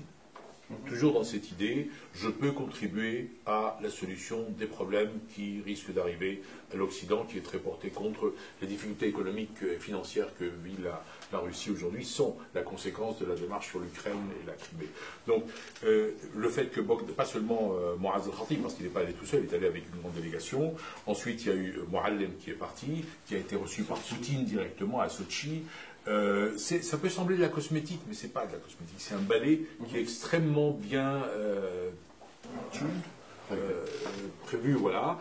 Et après, il y a Megdad qui est rentré avec Mouallem, qui est parti tout de suite à Téhéran pour avoir l'aval de Téhéran. Hier, il y a une déclaration de l'Iran qui soutenait l'initiative russe, tout en sachant pas très bien en quoi elle consiste. Voilà, mais c'est ça ce qu'on cherche. Oui. Non, mais ça me fait rien. Il s'agit vous savez, c'est un peu comme ces bénimentaires qui vous mettent avec le verre, là, on voit un tel, vous savez pas où est la pièce en dessous, mais il y a un peu de ça. Je reviens. Si on réussit à composer quelque chose de solide et qui tienne la route, pourquoi pas? On peut critiquer, la critique est facile, mais qu'est-ce qu'on peut faire d'autre? Nous, Européens, on s'est mis dehors. On n'a plus de place. On a dit que la coalition était le représentant du peuple syrien. Très bien. Une fois qu'on a dit ça, on fait quoi? Et on fait quoi dès lors qu'on n'a plus de contact formel avec les officiels? Moi, je suis dans une position très particulière où je ne reçois aucune instruction de Bruxelles. C'est génial, je fais un peu ce que je veux et tout le monde est content parce que ce que je leur apporte est un plus. À Nice, il y a des contacts de la coulisse quand même. Non, pas avec moi. Non, moi je ne peux pas les avoir. Ne serait-ce que sur un plan sécuritaire, je crois. Oui, ça bien sûr, ça c'est évident. Mais ça, je pense que c'est la moindre chose, à la fois pour l'administration qui m'envoie et parce que c'est la responsabilité de l'État haut d'assurer ma sécurité. Parce que si d'aventure il m'arrivait quelque chose, évidemment, il y aurait une condamnation du régime, parce qu'on n'a pas assuré ma sécurité. Non, ça, il y a des coordinations, mais qui sont véritablement au plan technique. Hein, c'est pas, il y a rien de politique. C'est pour ça, là, si on voulait faire quelque chose sur le plan politique, l'Union européenne n'est pas à même de proposer quelque chose. Justement parce qu'on s'est fermé la porte en disant la coalition est le représentant du peuple syrien. Donc on n'a pas pris en compte. Prématuré, c'est-à-dire qu'on a été très vite, trop vite. On a été très vite. Mais on l'a fait, cette déclaration a eu lieu à Marrakech en décembre 2012. C'était le moment où nous quittions. Nous quittions parce que, à cette époque-là, comment s'appelle Robert Ford, Éric Chevalier, nous disait que dans 2 mois, on serait de retour à Damas. Donc c'est pour vous dire à quel point on s'est trompé dans l'analyse. Alors moi, aujourd'hui, parce que la tonalité de mon intervention est négative, j'espère me tromper. Mais je ne vois pas qui pourrait aujourd'hui me contredire. Un petit mot justement sur ces erreurs d'analyse, parce qu'elles ont été communes à l'ensemble des diplomaties, même les services secrets israéliens qui suivent la situation à la loupe. Je me souviens d'une déclaration du chef d'état-major de l'armée israélienne à la Knesset disant Bachar c'est fini, dans 1 mois on ne sait même plus où il sera. Pourquoi toutes ces erreurs d'analyse sont absolument... D'ailleurs, elles se sont répétées même en Irak. On voit Mossoul tomber sans que la CIA n'ait rien vu venir. Ouais, je pense à la fois les services et... Je ne veux pas jeter la pierre à ma propre maison, puisque c'est diplomate, mais c'est simplement peut-être qu'on n'a pas été entendu comme il fallait. Remontons un peu l'histoire. Élection de M. Sarkozy en 2007, il crée la cellule diplomatique à l'Élysée, et à partir de ce moment-là, le Quai d'Orsay est un peu dessaisi de ses attributions, de ses contributions, et c'est à peu près la même chose qui se passe avec Obama quand il arrive en 2009. Et on est pris complètement en porte-à-faux en janvier 2011, avec le départ de Ben Ali et le départ de Moubarak. Et on a eu, ce qui n'est pas une réflexion, mais un automatisme. tout dictateur qui est dans le monde arabe depuis très longtemps va devoir tomber comme les autres. Et donc on s'est aligné, mais complètement, dès lors que, je me souviens, j'étais au Yémen, à l'époque, et on allait à voir un peu ce que dans Sahat et de la place du changement, près de l'université, voir un peu ce que les gens réclamaient, et je me souviens avoir écrit à Paris en disant, attention, c'est un système tribal, qui est la tribu principale et de la famille de, comment ça s'appelle, Ali, qui contrôlait la situation et qui laissait cette soupape se produire, mais il la maintenait sous contrôle et que ces gens-là ne réclamaient pas du tout ni l'égalité des droits, il n'y avait pas un slogan sur la démocratie et sur les droits de l'homme, ni quoi que ce soit. C'était véritablement changement de pouvoir. Et donc on s'est engouffré dans cette idée un peu simpliste que, dès lors que la population civile allait se soulever, allait manifester, les régimes allaient tomber. Et on est resté sur cette acception-là. Après, très vite, les oppositions se sont plus ou moins bien armées, et ça a dégénéré. Mais il y a eu une sorte d'aveuglement volontaire depuis très très longtemps. Parce qu'on avait été pris, parce qu'on n'avait pas vu la chute de Ben Ali, on n'avait pas vu venir la chute de Moubarak. On n'avait pas, à l'époque, tu as mentionné que j'ai servi pour mon grandeur et servitude avec Tony Blair, quand Bouazizi s'est immolé, il m'a dit qu'est-ce que tu penses? Est-ce que tu penses que c'est quelque chose qui va entraîner un mouvement général? Je lui ai dit, écoute, dans le monde islamique, c'est rare qu'on s'immole. On n'est pas en Asie, au Vietnam, au Cambodge, et parce qu'on enlève sa propre vie, et Dieu est le propriétaire de sa vie. Je lui ai dit, ça ne s'est pas reproduit, mais je ne pouvais pas du tout anticiper que c'était la rue qui allait prendre le relais. On ne pouvait pas déceler dans l'attitude d'un seul homme qu'il allait générer ça. C'est ce qu'on appelle, les Américains appellent ça the butterfly effect, l'effet papillon. Quelqu'un intervenu quelque part, il y a une avalanche qui se passe ailleurs. Et on ne l'a pas vu venir. On ne l'a pas vu venir, mais le problème après, c'est qu'une fois qu'on s'est enferré dans une position, on est devenu dogmatique et moralisateur. On peut tout à fait se permettre de dire, Bachar al-Assad n'a pas de place, c'est Fabius qui a dit ça, n'a plus de place dans le monde, très bien, on le dit, et 2 ans après, on fait quoi? Qui est-ce qui paye le prix de cette attitude-là? Qu'est-ce que vous suggérez? Ah non, pitié, non. Moi j'essaie de garder cette possibilité qu'à un moment donné, quand il y aura une disponibilité d'une part ou d'une autre, que ce soit le régime qui change ou que ce soit l'Union européenne qui change, je parle de l'Union européenne, pas de la France, que je puisse être celui qui passe le message. Vous savez, un diplomate, c'est aussi un messager.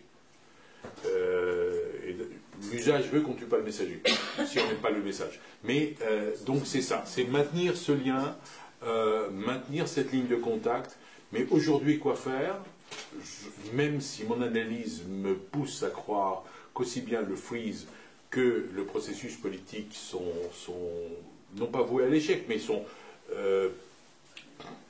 un peu crédibles non plus. Il faut les tenter, parce qu'on n'a rien d'autre.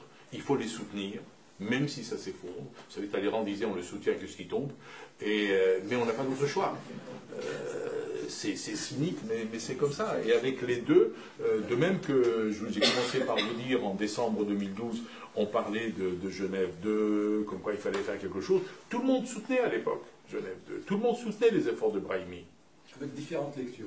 Oui, toutes différentes lectures, peu importe. Et on n'avait pas d'autre choix. Il n'y avait personne qui allait vous dire non, il ne faut pas que Genève se tienne. Très peu de gens le disaient. Mais... Parce que tout le monde espérait que quelque chose allait en sortir. Une perspective Genève 3. Ah non, pas du tout. Pas du tout. Non. Mais c'est pour ça que j'ai dit, il y a la réactivation du processus politique par les Russes. C'est Moscou. Moscou, oui. Est-ce que vous avez eu le retour des propos? On va vous donner un micro pour que tout le fond de la salle entende. Il y a 2-3 jours, il y a eu une réunion importante à Bruxelles. Vous savez, à Bruxelles, il y a des réunions importantes, que ce soit pour les poissons, la taille des concombres, oui. Non, il était là. Voilà. Donc, est-ce que vous pouvez nous confirmer, est-ce que vous pouvez nous dire quelle est la cartographie des pays actuellement, des positions des uns et des autres? Pourquoi je pose ces questions? Parce que j'ai lu dans la presse, je n'étais pas à Bruxelles, que la France et la Grande-Bretagne se sont en quelque sorte opposés à l'initiative de Monsieur Demustora. Est-ce que vous pouvez nous confirmer ça? Non, ils ne se sont pas opposés, mais ils ont soulevé un certain nombre de questions fondamentales. Lesquelles? Qui font, notamment les observateurs et la résolution du Conseil de sécurité, le chapitre 7. Ah, d'accord. Donc, vous ne dites pas que vous êtes contre, mais vous dites on soutient, mais il y a un certain nombre de conditions. Okay. Et on revient sur la Syrie, comme l'Union européenne l'a été lors de la crise avec l'Irak. Les pays membres sont très divisés. Et les plus rigides, c'est la France et la Grande-Bretagne. Et ce n'est pas un hasard, c'est deux formes de puissance coloniale, le mandat français, le mandat britannique, les accords de Sykes-Picot, tout ça est en train de changer. Tout ça, on ne l'a pas vu venir.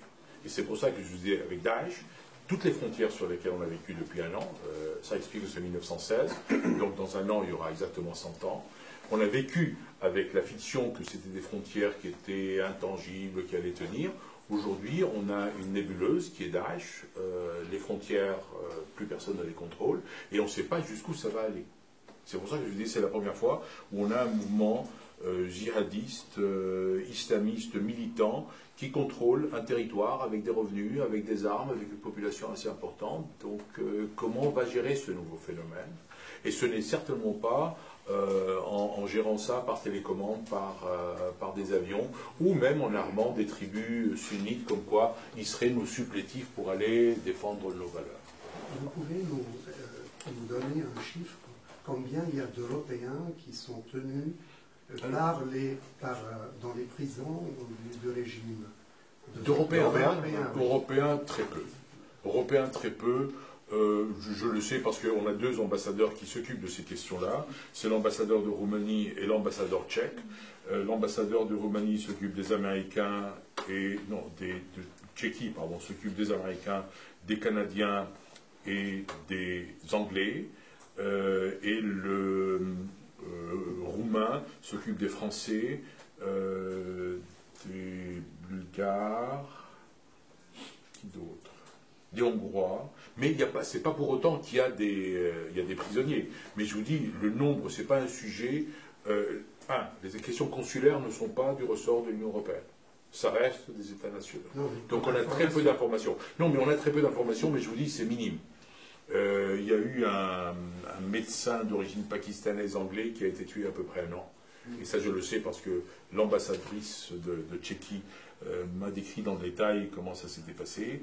Mais le nombre est relativement peu important. Il y a un ancien journaliste... Pardon? Oui, mais pas en prison dans le régime, ils sont plutôt dans le nord. Il y a... Non, je veux dire des combattants. Combattants, ah oui, non, mais là, on est à plusieurs milliers. On est à plusieurs milliers. Pardon. Vous vouliez poser une question? Voilà, je voudrais qu'on parle si tu pouvais parler un peu des Américains. Ensuite, évidemment, il y aura les Saoudiens, les Qatariens et les Turcs. Commençons par les Américains. Ils dirigent une campagne de bombardement contre l'État islamique. Il y a quelques réactions, peut-être on le lit dans la presse, de la part de l'opposition armée qui critique un peu cette affaire de faire en fait le jeu de Damas en bombardant. En plus, c'est des bombes qui vont certaines se tomber sur Jabhat el-Nusra, voire sur Ahrar el-Sham, au nom d'un groupe Khorasan que personne ne connaissait avant, sauf les Américains. Donc, quel est un peu ton point de vue sur cette opération, ainsi que sur ses conséquences possibles, à court terme sur le terrain? Et puis, ainsi qu'il y a ce point américain de dire on va entraîner, tu l'as cité tout à l'heure, 5000 hommes en Arabie Saoudite. Sur un plan technique, avec 5000 hommes, on ne fait pas grand-chose. Hein, on peut contrôler un quartier de Damas sans plus. Techniquement, c'est au terrain. Hein, on se fait beaucoup d'illusions, donc c'est perçu comme tel, un peu comme du vent par la plupart de l'opposition aussi. Surtout que ça n'a même pas commencé, ça ne serait que dans un an. Voilà, ça fait quand même beaucoup de choses qui entament cette crédibilité. Pour revenir simplement sur les Américains, un des reproches principaux que l'on fait vis-à-vis de ces attaques, c'est que à court terme, elles n'ont rien fait, elles ont simplement désorganisé la façon dont Daesh était en train de se mettre en place, mais c'était un peu comme une termitière, on donne un coup de pied dedans, ça part, mais ça revient. Et elles ont freiné quand même. Ça a freiné, ouais. Ça a freiné, mais ça a freiné parce qu'on pensait qu'on était parti sur une progression constante. C'est-à-dire, c'est notre logique. Alors que je pense que quand on est allé à Moussul, personne ne s'attendait à ce que ça s'effondre aussi rapidement. Mais il y avait tout un travail de fond qui avait été fait auparavant et que personne n'avait vu. Justement parce qu'on n'a personne sur le terrain pour voir. Et on a cru que la position de Malki, le régime qui a été l'armée qui avait été formée par les Américains, on avait dépensé une fortune pour ces gens-là, allait tenir. Or, ils n'ont pas tenu. Toutes choses égales par ailleurs, c'est comme Gaza avec les gens qui ont été financés par le général Dayton. Mais pour revenir à Daesh, les attaques américaines aujourd'hui, ce qu'elles provoquent, c'est véritablement ce que je disais auparavant, sur le narratif, on a une croisade contre nous, et donc c'est nous qui sommes les vrais, et donc du coup il y a une hémorragie des gens de Jabhat al-Nusra qui sont en train de passer, qui sont en train de se radicaliser en plus. Donc plutôt que de venir taper et avoir une influence directe sur Jabhat al-Nusra, aujourd'hui on est en train de les renforcer. C'est involontaire, mais c'est la conséquence. Et c'est la conséquence parce que aussi Jabhat al-Nusra ne peut plus contenir ses propres troupes. Parce qu'une partie des financements qui leur arrivaient, c'est en train de s'évaporer et n'est pas... Ils ont perdu le pétrole de l'Est. Bien sûr. Mais c'est pour ça que je dis, avec Jabhat al-Nusra, avec l'État islamique, on est dans une problématique de consolidation à long terme et que pour l'instant, comme la France ou la Grande-Bretagne, on ne prend pas en compte parce qu'on ne sait pas comment la gérer et on n'a plus les moyens de la gérer. Et que c'est une fiction. J'ai eu une déclaration hier, comme quoi on avait envoyé quelques avions supplémentaires en Jordanie, des Rafales, voilà.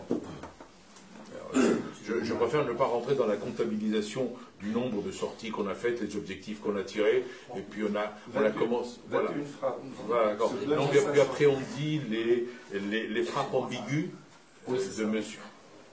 On est un peu loin de la réalité, et c'est dommage, on est dans le déclamatoire, dans le déclaratoire, dans le moralisateur, c'est un méchant, il ne faut pas traiter avec lui. Mais le problème, c'est qu'on n'a pas de solution à court terme à comment faire. Et moi, le drame qu'on vit sur le terrain, ceux qui vont sur le terrain le voient, c'est que c'est la population qui souffre. C'est le pays qui est détruit, et ça sera de plus en plus difficile, et c'est à nos portes à essayer de stabiliser ça. Quand vous posez la question du nombre d'Européens, vraiment, les chiffres passent les statistiques que j'ai, y compris dans les réunions que j'ai avec mes autres collègues européens, quand on additionne tout ça, ça passe de 3 000 à 10 000. On n'a pas d'information. Aujourd'hui, quelqu'un qui quitte la France ne va pas nous dire, si je vais à Istanbul, je vais pour aller combattre. C'est au retour qu'on s'aperçoit, parce qu'on peut le tracer, ce qu'il a fait pendant qu'il était absent. Mais autrement, on ne sait pas. Oui, bonjour Monsieur Lacour. S'il vous plaît, j'aurais deux questions à vous poser. Quels sont les contacts des Américains avec le régime? Est-ce qu'il y a une coordination? Nulle. Non. Alors ça, c'est ce que le régime dit. Oui. Okay. Mais les informations que nous avons, c'est qu'il y a une coordination technique qui passe par les Irakiens. Souvenez-vous que... Je ne sais pas. Moi, je vous dis... On va laisser Alice parler. C'est au début des frappes, ça a été fait à la demande du gouvernement irakien. Et c'est ce qui a permis à la mobilisation d'une coalition pour faire... Donc les drones, les images satellitaires, tout ça est transmis à Bagdad, à l'état-major, pour coordonner les sorties américaines principalement, saoudiennes, qatariennes et autres, parce qu'ils faisaient un peu le persil sur le rôti pour participer à ça. Mais en réalité, il y avait pas mal d'images qui passaient de Bagdad à Damas. Et qui ont permis... Avec l'assentiment. Là, tu donnes... Ton interlocuteur principal pour ça, c'est l'état-major irakien, et si une intervention aérienne, une frappe aérienne, qui n'a pas eu lieu très vite après, hein, ça a mis du temps avant de se passer, si ça vient pour l'objectif qui est d'atteindre Daesh, tu laisses faire. Donc, c'est pas avec leur assentiment, c'est... comment on dit en anglais? You turn a blind eye. On ferme les yeux. On ferme les yeux. Voilà, on ferme les yeux, on sait que ça se passe, on ne va pas le critiquer, dans la mesure où c'est pour la bonne cause. Mais coordination politique, ça, les Syriens aimeraient beaucoup, mais de tous mes interlocuteurs américains, c'est pas dans les cartes et ça n'aura pas lieu. Tant qu'Obama est là. La deuxième question que je voudrais vous poser, c'est de savoir, est-ce que vraiment les services secrets syriens sont-ils utiles pour la collection pour les pays occidentaux en ce qui concerne les djihadistes? Bon, les contacts ont été rompus, je pense, depuis 2 ans. est-ce que les Syriens peuvent donner des renseignements éventuels aux services occidentaux sur les différents groupes djihadistes de l'État islamique? Est-ce qu'ils sont encore fiables? Est-ce qu'ils sont encore crédibles? La différence qu'il y a entre les services et la diplomatie, c'est que les diplomates, quand ils ferment la porte, il n'y a plus de contact. Les services, quand ils partent, il y a toujours des contacts. Et donc, je ne sais pas quelle est la valeur de ces informations, je ne les ai pas. Au service diplomatique européen, on n'a pas un service de renseignement européen, donc je ne peux pas vous répondre en toute honnêteté. J'aimerais beaucoup savoir ça, mais j'imagine que des contacts doivent être échangés, mais il ne faut pas oublier non plus que dès lors que vous vous appuyez sur un tiers pour vous passer des informations, vous savez que vous ne pouvez pas les contrôler, vous pouvez être complètement manipulé. Donc là, quelle est leur pertinence? Quelle est leur pertinence des services syriens? Je n'ai pas la moindre idée, mais ils ont cet avantage d'être sur le terrain et au contact, même si parfois c'est dans des zones dont ils ont perdu le contrôle, parce que dans ces zones-là, vous avez encore des tribus parmi lesquelles il y a des gens qui rendent compte, qui ont des habitudes depuis des longues années à travailler avec eux. Question tout au fond. Oui. Quelle est l'attitude de la Turquie? Vaste sujet. Oui. Alors, vis-à-vis de Mistura. Alors vis-à-vis de Mistura, et pas seulement, oui, en général aussi. De façon générale, je pense que la Turquie, depuis le début, a laissé faire, avec notre assentiment au début, faire passer des djihadistes, des financements, des armes.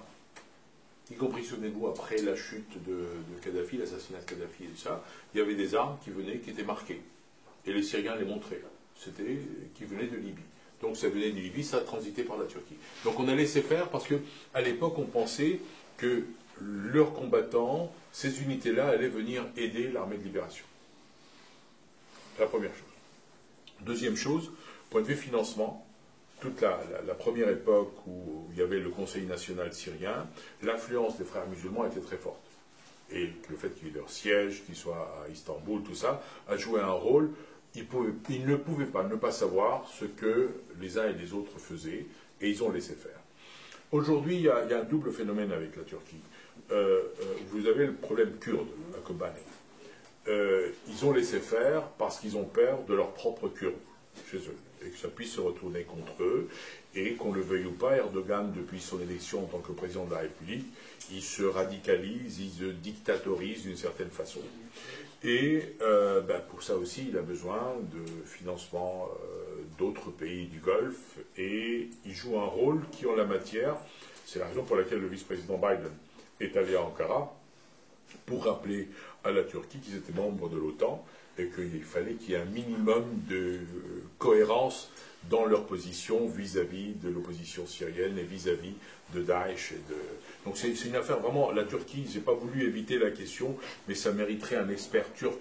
Il faudrait inviter Eric Rouleau qui pourrait parler de ça plus en détail. Parce que ça, c'est des changements qui sont très lourds et qui ne vont pas changer du jour au lendemain. C'est de même la position de l'Iran, elle ne va pas changer du jour au lendemain.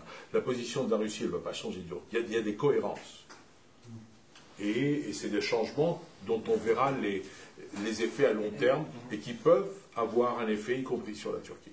Même chez les Saoudiens, parce qu'on voit Mohamed bin Nayef maintenant qui a repris le dossier, mais qui semble avoir changé de portage par rapport à ce qui se passait avant. Non, il n'y a pas de continuité vraiment. Non, il n'y a pas de continuité. Non, mais ça, c'est le problème de ces changements aussi. Là, pour l'Arabie Saoudite, le danger est que Abdallah, longue vie au roi, est très âgé. On ne sait pas qui gère quoi. Et on est pour la première fois depuis le départ, la mort d'Abdelaziz, on est dans la transition des fils d'Abdelaziz à la génération qui va venir. Quels vont être les comptes, on ne sait pas.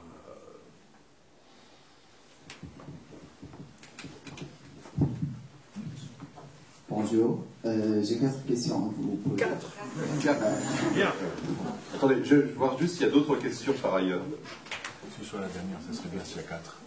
Parce que s'il y en a 4, ça sera la dernière question. Non, il y a encore une question au fond aussi, donc on va peut-être commencer par la question au fond, et ensuite... La question. Bonjour monsieur. Ma question, moi, ce serait le rôle des Kurdes contre l'État islamique. Est-ce que vous pensez qu'ils pourraient éventuellement changer la donne? Même s'ils sont évidemment bien divisés, que la Turquie et la communauté internationale jouent contre eux, mais est-ce que vous pensez que les Kurdes pourraient changer la donne contre l'État islamique? Ou en tout cas, est-ce qu'ils ont une influence dessus? Non, ben je vais répondre à cette question, puis après je répondrai les 4 autres. Ça va être long. Mais je ne pense pas que ça va changer la donne. Vous l'avez souligné vous-même, le mouvement kurde est extrêmement divisé.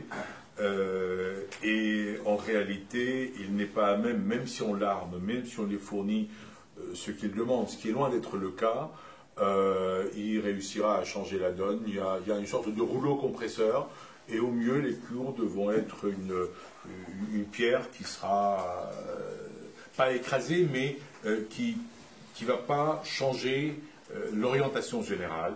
C'est une poche qui va rester qui va rester source d'irritation, de conflits, de tensions, d'instabilité dans cette nébuleuse islamiste. Une poussée en direction de Mossoul n'est pas possible. Non. Donc les 4 questions. En ce qui concerne l'initiative des Mestora, comment les révolutionnaires alépins peuvent faire confiance à la neutralité et à la justesse de l'émissaire, alors qu'il a déclaré il y a même pas une semaine que le fait que le régime ait recours aux milices chiites est légal. Continuez, après une après l'autre. Okay. Vous savez, la question de confiance dans le monde arabe, quand on rentre, on n'avait pas confiance en Kofi Annan, on n'avait pas confiance en Brahimi, c'est la chose la plus facile. Et les déclarations vous reprenez aujourd'hui les déclarations des uns et des autres, que ce soit Brahimi ou d'autres, et elles peuvent être contradictoires, mais en réalité c'est aussi pour cacher quelque chose d'autre qui est en train de progresser. Moi, je n'ai pas aujourd'hui un plan précis des différentes phases, je ne sais pas où ça aura lieu, comment ça aura lieu. On est encore... Vous voulez que je vous donne des réponses à une question qui ne peut même pas être formulée aujourd'hui de la façon dont est présentée. Parce qu'on ne sait pas quelles vont être, y compris les réactions. Là, monsieur a posé une question sur la position de la France. Il a dit oui, on soutient de Mistura, mais à telle et telle condition. Donc vous le plantez déjà au départ. Et donc ça veut dire qu'on n'a pas de plan, mais on commence déjà à poser des petites banderilles pour savoir comment on va faire et à quel prix on va accepter quelque chose d'alternatif sur ces questions-là. Donc là, je suis désolé, il a peut-être dit quelque chose, je ne sais pas à quoi vous vous référez spécifiquement, et a priori, quelle est l'alternative pour ces gens-là? Aujourd'hui, il n'y a pas d'autres initiatives, d'autres plans. Plus le temps passe, plus ces gens-là se décrédibilisent aussi, parce qu'ils n'ont rien pu apporter, et eux-mêmes s'affaiblissent, et ils en sont conscients. Donc, deuxième question. Vous avez dit à propos des milices chiites que ce ne sont pas eux qui font la différence, alors que ce sont eux qui combattaient à Morik, et il y a même un général iranien qui a été tué là-bas, oui. Et aujourd'hui, ce sont eux aussi qui combattent à Handarat et à Al-Mallah, dans la campagne nord d'Alep. Et il y a même des vidéos récentes de 2 jours. On n'a pas besoin de ça, oui. Des milices chiites libanais, Hezbollah, et des Irakiens, Asa'ib Ahl al-Haq, Liwa Abu al-Fadl al-Abbas, et aussi même des Asiatiques.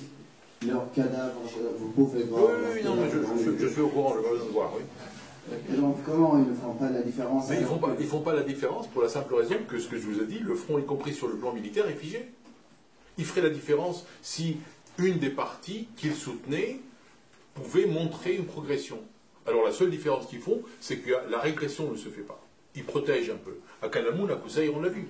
On n'aurait pas pu faire ces opérations-là s'il n'y avait pas le Hezbollah qui est intervenu. Je vais prolonger juste la question.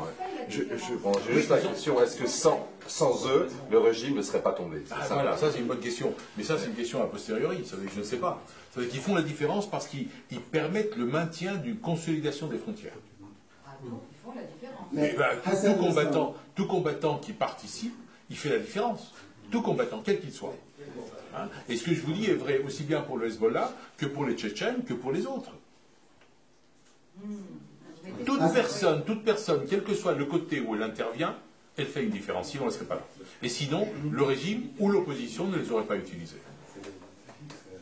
Mais Hassan Nasrallah a annoncé clairement que si on n'a pas intervenu avec le régime syrien dès le début de la révolution... Et ça se serait effondré. Oui. Très bien, mais le régime ne s'est pas effondré. C'est pour ça que je vous dis... C'est parce qu'ils sont intervenus en Syrie. Très bien. Qu'est-ce qu'on fait d'autre? On leur dit de rentrer chez eux? Qui va leur dire de rentrer chez eux? Pourquoi? C'est pour ça que je reviens à cette idée que les lignes de démarcation sont figées. Les lignes ne bougent pas. Et je vous ai dit, je vois ça depuis à peu près 1 an et demi. Donc il y avait des moments où ça progressait, il y avait des moments où ça reculait, il y avait des mouvements. Là maintenant, c'est ce que j'appellerais du grignotage. On gagne ici un peu, on ne peut pas le consolider, on le perd après. On appelle une bataille de checkpoint. C'est hélas presque ce qui s'est passé dans la Première Guerre mondiale. On avait des batailles de rangées, ça ne change rien. C'est pour ça que je vous dis, ça a une influence et ça n'a pas d'influence. Ça a une influence parce que ça consolide, mais dans l'ensemble, il n'y a pas de changement. Il n'y a plus, je pense que des deux côtés, il n'y a plus du tout cette capacité à faire un changement d'ordre. D'où le drame de ce qu'il faut faire quelque chose pour arrêter ça. Troisième question. Vous avez dit aussi que les chiites ne sont pas omniprésents à Damas. Je vous invite à voir les épisodes d'une série documentaire nommée... J'ai dit que les Iraniens. Ah oui, non, ils sont. Ah non, ils sont, mais je ne les vois pas. Ah non, ne transformez pas ce que j'ai dit. Ils sont très nombreux, mais j'ai déjà circulé dans d'autres pays de la région où vous aviez beaucoup de conseillers d'autres nationalités que je tairai. Mais eux, vous les voyez dans les bureaux de l'administration, prenant des décisions. Et là, en Syrie, on ne le voit pas. Ils sont extrêmement discrets. Mais il faut dire aussi que je circule, comme je n'ai pas la possibilité de circuler dans ces administrations, je n'ai pas de possibilité de les voir. Mais ils sont là, c'est évident. Ah non, ils sont là en nombre. Mais c'est la technique de présence qui est différente. Dernière question. Et comme leurs femmes ne conduisent pas de voiture, donc on ne les voit pas. Vous avez dit aussi que Damas est calme et vous avez mentionné que les restaurants sont pleins. Mais si les restaurants sont pleins au quartier somptueux de Malki et de Mazda, ça ne veut pas dire que c'est le cas dans les autres quartiers de la région. Absolument, c'est pas ce que j'ai dit. J'ai jamais dit ça. Moi je dis, je vais à Damas lundi matin, je rentre vendredi soir. Et je peux vous dire qu'entre le lundi où j'étais là et vendredi où j'étais là, je peux vous dire s'il y a eu des bombardements, tout ce que j'ai entendu, ce que j'observe de façon tout à fait normale, des bombardements, des vols d'aviation, des attaques par hélicoptère ou des mortiers. C'est ce que j'ai vécu. Et quand je vais au restaurant, entre le lundi et le vendredi, je vois s'il y a des gens ou il n'y a pas de gens. Et ces gens-là, c'est des bourgeois, c'est des gens qui ont les moyens, c'est des gens qui sont proches du régime, parce que l'espace dans lequel je suis confiné à ça. Pour des raisons de sécurité, moi je ne peux pas aller et ma propre administration ne me laissera pas. Je le ferai une fois, je ne le ferai pas deux. Donc vous voyez, ne m'attribue pas plus de ce que je dis. C'est pour ça que j'essaie d'être aussi précis que je peux, en rappelant, y compris quand je rends compte à mon administration, attention messieurs, ce que je vous dis, c'est ce que j'ai vu de là à là. Mais sur l'espace d'1 an, j'y vais 1 ou 2 fois par mois, ça fait quand même une certaine logique, une certaine continuité dans ce que je vois, et par rapport à des États membres qui n'ont plus personne sur le terrain. Donc c'est un peu notre valeur ajoutée de l'Union européenne. Tu me demandais si ça servait à quelque chose. En grande partie, c'est ça. Ça veut dire que quand il y a des réunions des ministres des Affaires étrangères, de temps en temps, vous avez un certain nombre d'États membres qui vous disent voilà quelle est la situation, et vous avez Mme Mogherini maintenant qui leur dit mais écoutez, c'est pas du tout ce que me rapportent mes agents qui sont sur place, ce que me disent. Donc il y a un débat. Auparavant, il n'y avait pas de débat. Et il y avait Depuis quelques mois, ça veut dire? Ah non, depuis un bout de temps déjà. Non, mais ça veut dire avant, il n'y avait pas de débat parce qu'il y avait les positions dominantes de la France et de la Grande-Bretagne, parce que chacune de ces ambassades-là avait un grand service commercial, un grand service de coopération, un grand service de service, attaché militaire, attaché de sécurité intérieure. On avait une pénétration dans la société syrienne qui permettait d'avoir une idée de ce que c'était.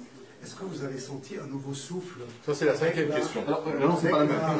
Non. Il reste encore juste 2-3 minutes.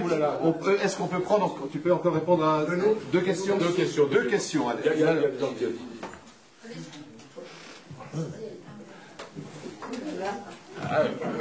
Bien sûr. Non, non, oui. Non, juste pour vous permettre peut-être de couper, tu as l'impression que le processus, comme souvent les diplomates internationaux, le processus de Metsura, il faut qu'il continue comme celui de l'Alimi avait continué, même s'il ne donne rien, même si on va vers l'échec, même si c'est...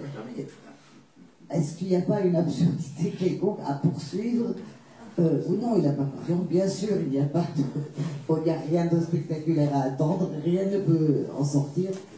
Oui, mais là, on en parlait avec Monique tout à l'heure, on est des optimistes, je ne veux pas dire de commande, mais quelle est l'alternative?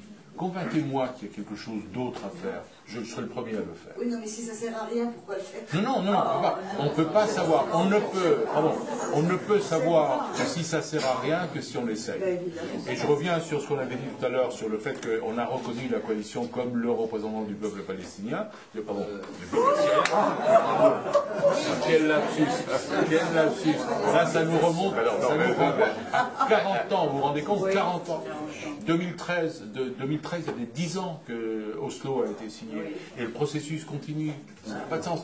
Mais on revient, quelle est l'alternative? Quand je vous dis que moi, c'est ma croix, parce que je vois ce qui est en train de se passer sur le terrain, à quel point ce pays se décompose, à quel point ce pays et la population, à la fois la leur, en nombre d'immigrés, à la fois la nôtre, qui est allée combattre chez eux, va être une menace pour les années à venir, pour l'ensemble de l'Occident, s'il y a la moindre chance que ce que je fais puisse servir à quelque chose de positif, je le fais. C'est pour ça que je vais, c'est pour ça que je continue. La question... Non, mais... On prend une dernière question. Oui, il y a deux questions. Non, mais ce n'est pas vraiment une question, c'est juste une constatation, parce que le discours, il est plein de contradictions. Comme la le régime n'a pas géré une crise, il a détruit une nation, des cités multimillénaires. Il est protégé par l'UNESCO et il les a détruits avec des missiles, de l'aviation. Enfin, voilà, c'est la réalité. Et comment on fait? On applique Genève 1, et Genève 1 réglerait 80% des problèmes des Syriens entre eux, et il n'y aura pas de problème par la suite, ils régleront les 20% restants contre eux. C'est du Yaka. Yaka appliqué. Dernière question pour Georges.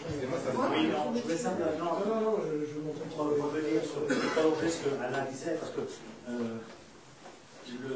est-ce qu'il n'y a pas quand même un risque à négocier un processus politique avec un régime qui finalement va en retirer une légitimité, alors qu'on essaie de le pousser de... Légitimer, oui. Voilà. Est-ce que c'est pas ça la contradiction? Et est-ce qu'in fine, est-ce que tu es sûr que dans 5 ans, le régime... Je voudrais reprendre simplement une comparaison de ces 15 derniers mois. Août 2013, le pays pestiféré, le dos au mur, on ne parle pas à ces gens-là, il n'y a pas d'espace.